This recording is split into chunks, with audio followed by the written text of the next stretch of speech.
May 27, 1997. In the heart of Texas, the quiet town of Jarrell prepared for another routine afternoon, until the atmosphere turned volatile in ways even veteran meteorologists had never seen.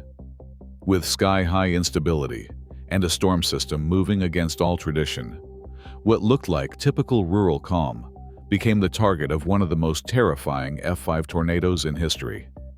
Before the sun had set, Double Creek estates would vanish, and forensic evidence would redefine the very meaning of destruction. How does a peaceful place become ground zero for nature's deadliest force? And could anyone see it coming? By late morning, Jarrell moves at its usual, unhurried pace. Pickup trucks idle at the town's only stoplight.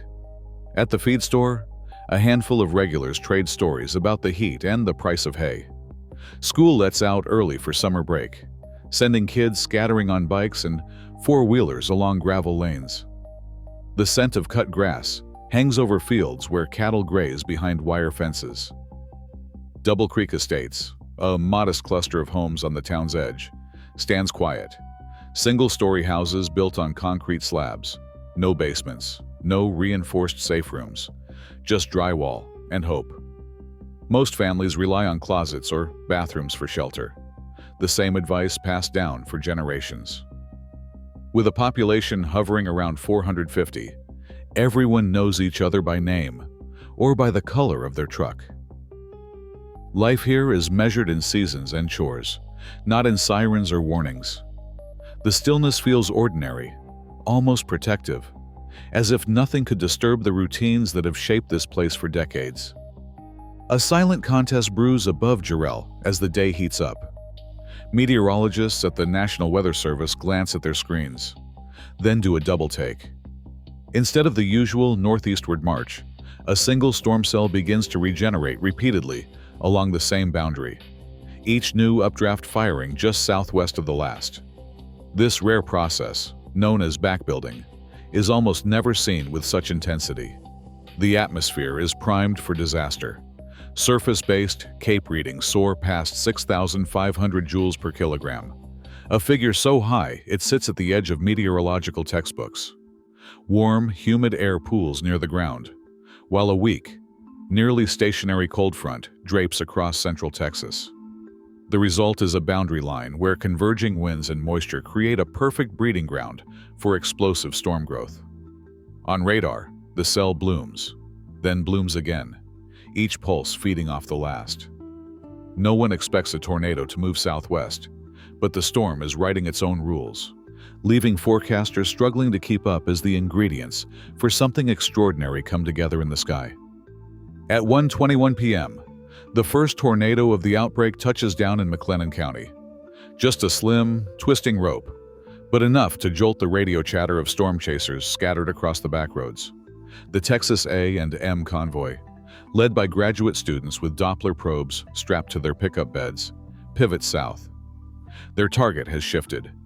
Radar screens in their cabs flash with a cell that refuses to follow the textbook northeast track.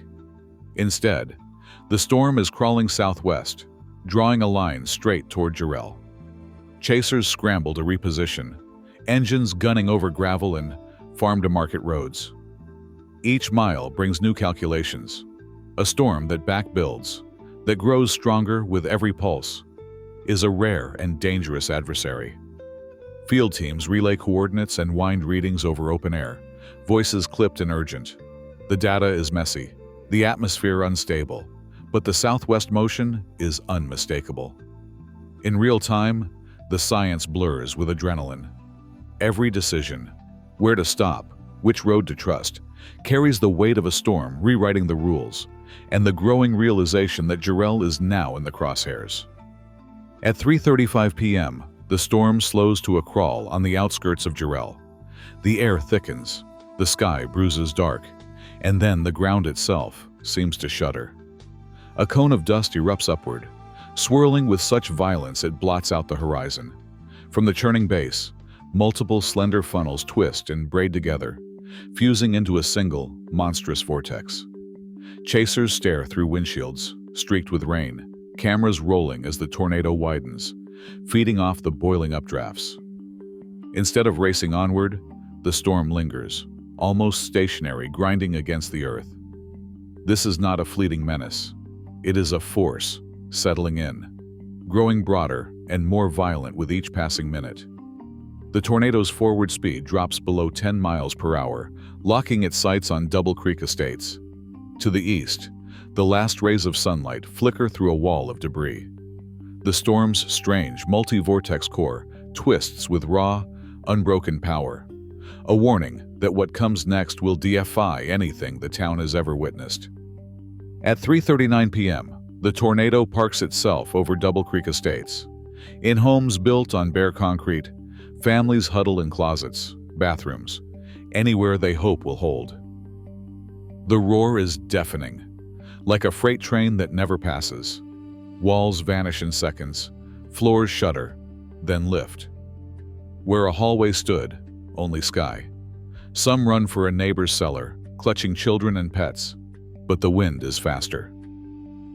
19 people crowd into a single underground shelter, the door rattling above them as the world outside is scraped away. In one house, a woman clings to her bathtub as the roof tears free. She is thrown, bathtub and all, across what used to be a street. When the noise stops, she finds herself alive, surrounded by splinters and silence. Elsewhere, survivors crawl from the only corner left standing, stunned to see nothing but slabs and twisted pipes. Entire homes are gone.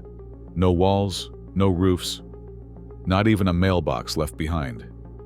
The tornado doesn't just destroy, it erases. For those who live, every breath is borrowed from a storm that gave no mercy. Survey teams arrive in the aftermath, notebooks in hand, boots sinking into gouged earth. Across Double Creek Estates, the ground itself bears the storm's signature. Fields scoured to bare clay, grass and topsoil, peeled away in strips as deep as 18 inches.